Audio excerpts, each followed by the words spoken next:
为什么站上乱成这样，却没有人出面制止？你还好吧？这声音听起来有气无力的。好像是累了，不管是工作还是 BBS。这家伙一定是小明派来的内鬼，用尽全力也要把这人找出来。哎，小慧，你下一堂课吗？我们一起去逛书房好不好？我等一下还有事哎。大家不要被版主们利用了。没图没真相啊！看了这影片，你们还能如此冷静吗？这个事件并不单纯，上面与版主各自一次。如果因此而闹上新闻 ，BBS 将会遭遇到前所未有的危机。你们是站长的贵宾吗？我没必要回答你。你想做什么？我没必要回答你。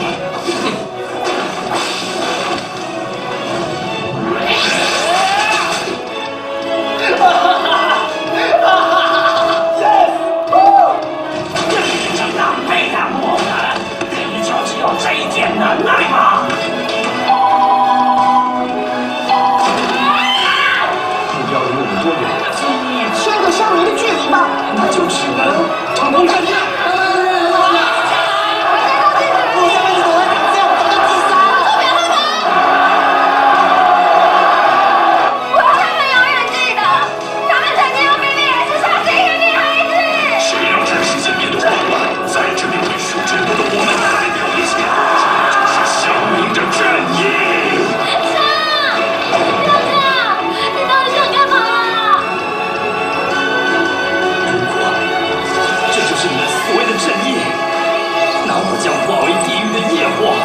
将这个地方燃烧殆尽！出来吧，卡卡莎！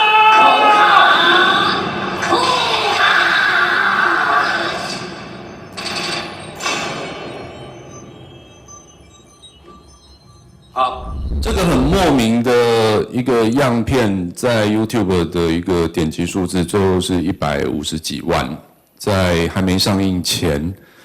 应该说我们还没开拍前就已经来到这个数字，而且很多人都很想要看这部片。对年轻族群来讲，这是一个相当贴近他们的题材。可是我当时在评估的时候就想说，原本它是一个动画占了70%，然后真人占了30%的作品，所以它的制作费可能会是5、6千万起跳。结果我们为了要这样因为这样的剧本要去找钱，发现很难找，因为动画占了6、7成的时候，其实一般的金主都会很害怕，他们觉得投入的资金可能很难回收，因为全台湾没有任何一部动画作品票房有破亿过，所以我们找了1年的钱都找不到，最后就是为了还是想要把这个故事给讲出来，所以我们去调整很多事情。第一个，我们去调整剧本，我们把它变成一个动画3、真人7这样子比例的作品。那一旦调整成这样的时候，整个制作费就只剩下3000万了。所以我想要让大家知道这期间的一个差别到底在哪边。那最后还是把它给做完了，因为当真人占了70%的时候，对很多的投资者他们来讲就是比较有信心一点，因为台湾目前的成功案例都是都还是以演员居多的戏为主的作品。那有动画居多的，其实通常都死蛮惨的。BBS 香蜜正义算是其中最好的一个。今年死最惨的应该就是 Open 奖，然后在之前可能都有，每年都有几部可能有一点点动画特效的作品在里头。这个都是提供大家的一些案例的一个思考方式啦。好，所以有做这一些事情之后，这些前置作业之后，就比较容易去评估说我要把一个作品做完大概要花多久的时间，然后还有是多少的预算，然后风格要怎么样呈现。那你可以看到就是我们中正纪念堂最后都是选择用全3D 去制作，因为也要考虑到拍摄的现场有没有办法去拍出我们要的东西哦。中正纪念堂因为太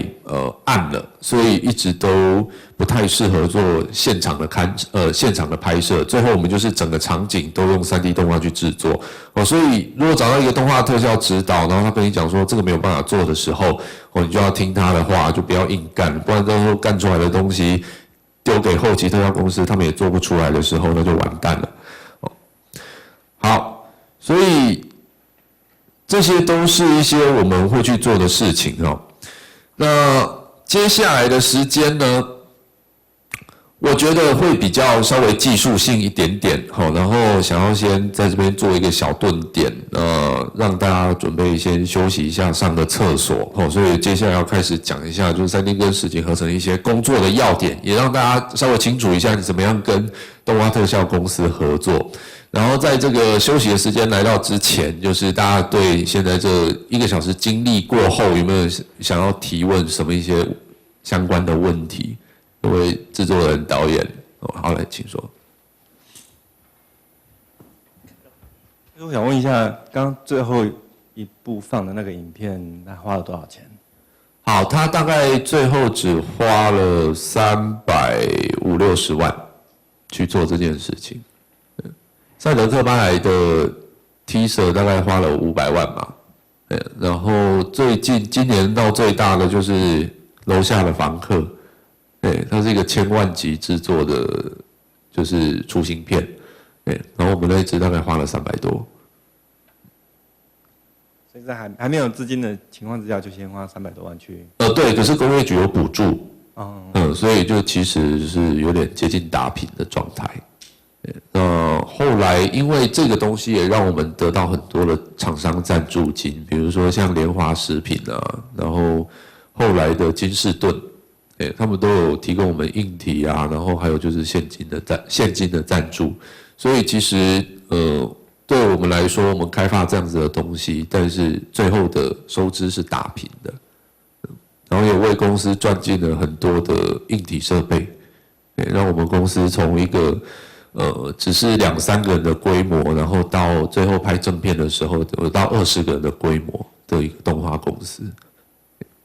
那我想问一下，就是刚刚那部影片，就是在后来正片的时候，有没有用到那些的东西？只用到了其中的2卡，其他的话全部都打掉，重新砍掉重练。因为第一个演员已经全部都换掉了，所以就变成全部都要重拍，还有剧本已经调整过了。所以我们也就是因为剧本调整，所以全部都重弄，所以那些东西就变成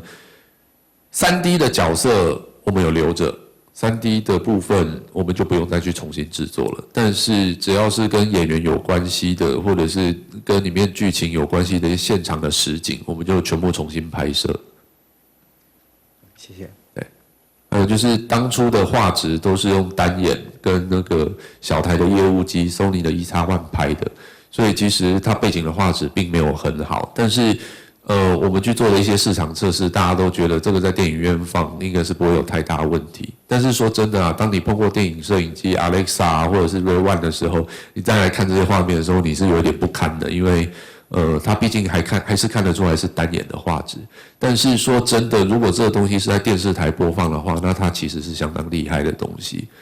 因为我们还是有经过一些后期的调色调光，让整体的东西它不是说只是单纯在网络上面，在电视上看起来也会有很好的效果，但是在电影院的话，其实还是有一点点危险的。所以我们最后电影的部分是全部重新用更高档的摄影机去拍一些就是背景的一些影像，大致上是如此。还有人想要提问吗？好，来请说。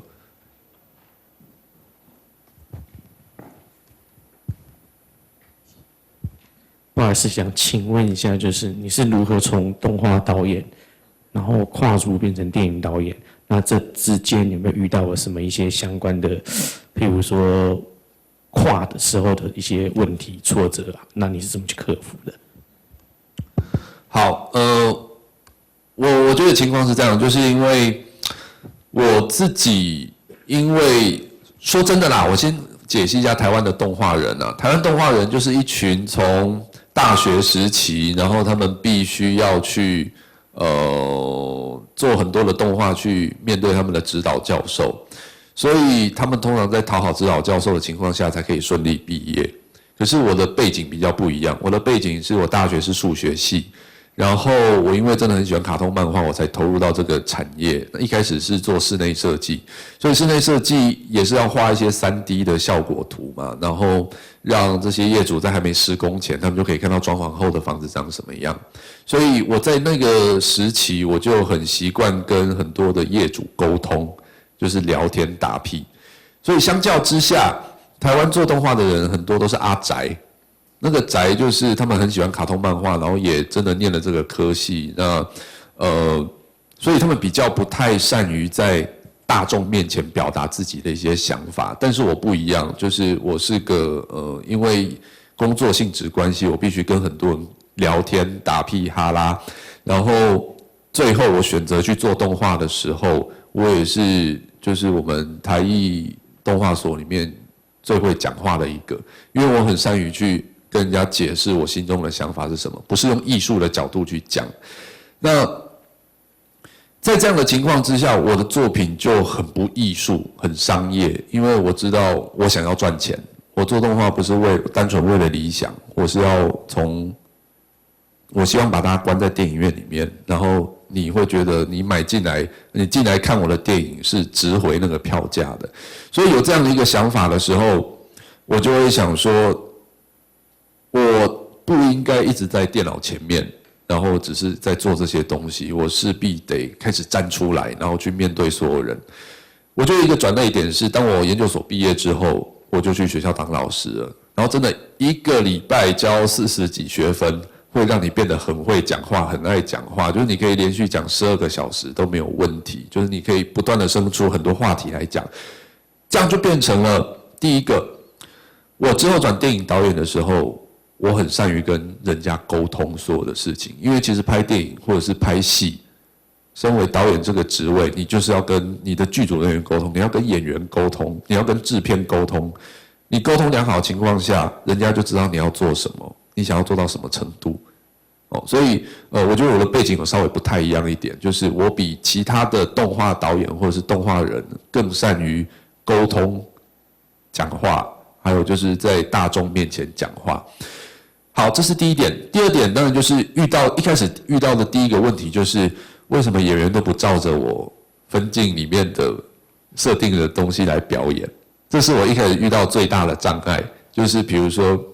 我一开始导戏的时候会很靠北的跟他们讲说，你手可以再往外，比如说我要他做一个举手的动作，我会想说你的手可以再往外一个30度，有点像在调那个动画角色一样，就是我会希望他们在画面中很精准的去呈现一些我想要的构图或 layout， 然后这样会造成一些演员的困扰，因为演员他们在表演的时候是需要情绪去酝酿的，但是你如果很明确的跟他们讲说，你3秒后，我希望你从这边走到这里来，然后你要做一个笑的动作，然后呢，接着你再开口讲话，然后讲话，我希望你4秒内把它讲完。这个的话，其实对动画人我们就会希望每个画面都是很精准跟清楚的去呈现我们要的东西，但是演员不可能去做到这些事情，所以我觉得这是一开始从动画导演转电影导演的一个落差，就是我一直太想要精准的去控制演员，他们去做一些事情。那当然磨合期其实只要能够站在各个位阶的人的角度去思考怎么样把戏拍好的时候，我突然间就通了，就是突然间觉得说好，我现在就变成我要用各种的情境去让演员他们能够在无形中做到我脑内所设定的这些指令。所以，沟通还是一样是很重要的事情。但是，我觉得一开始真的遇到的障碍就是我太想要去把他们当作玩偶一样去控制，因为对我来说，不论是动画角色或者是演员，他们都是我的素材。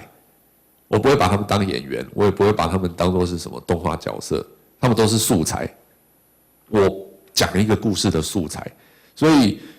结合了动画跟真人这件事情，其实。对我来说，当我经历过这件事之后，我就很清楚，好，我拍演员的戏的时候，我应该要怎么拍；我拍动画戏的时候，我应该要怎么拍。而且拍戏的人跟做动画的人，他们的那个形式风格不太一样。像 BBS 的杀青酒就有2团，一团是演员组的剧组的杀青酒，然后一团是动画组的杀青酒。那动画组杀青酒通常是最后的，因为动画特效要做到最晚嘛。但是透过杀青酒，我就可以非常的了解，就是动画人跟一般拍片的人的区别。一般拍片人的区别就是杀青酒，大家会喝个烂醉啊，然后在 KTV 胡乱讲话，然后点很多嗨歌那边跳舞啊。但是动画组就是大家也不喝酒，这边喝汽水，然后大家唱歌的时候也都是坐在椅子上，就是都点那种很悲情的歌，然后看起来好像是被虐待过，然后也不嗨，所以就是这两方的人我全部都相处过，所以我很清楚，就是我跟动画人要怎么相处，跟电影人或者是拍片人要怎么相处。不过我觉得我们动画人，因为我毕竟还是动画底子比较深厚的导演，所以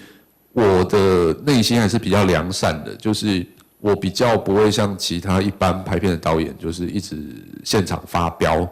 或者是各种发脾气，就我会一直想办法用沟通的方式，让整个剧组可以顺利运作。因为毕竟我有分镜表的情况下，大家都知道我要拍什么，那这种沟通的情况会比较顺利。那大概是这个样子啦，就是转电影导演之后所遇到一些事情。虽然说是良善的，但是因为拍过第一支片之后太过于良善，所以觉得当初有一些东西没有坚持住，所以没有拍好。所以我在拍第二部电影的时候，我就变得有比较凶一点的去要求说，我一定要做到哪些事情，不然我不放各位走。我不放演员走，然后不放谁走。像我觉得像第一部片的时候，陈柏霖在最后片尾有哭嘛，可是他哭没有眼泪。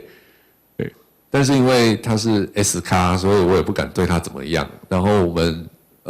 时间又很短，就是如果你这场戏不拍完，大概也没有时间再补拍了。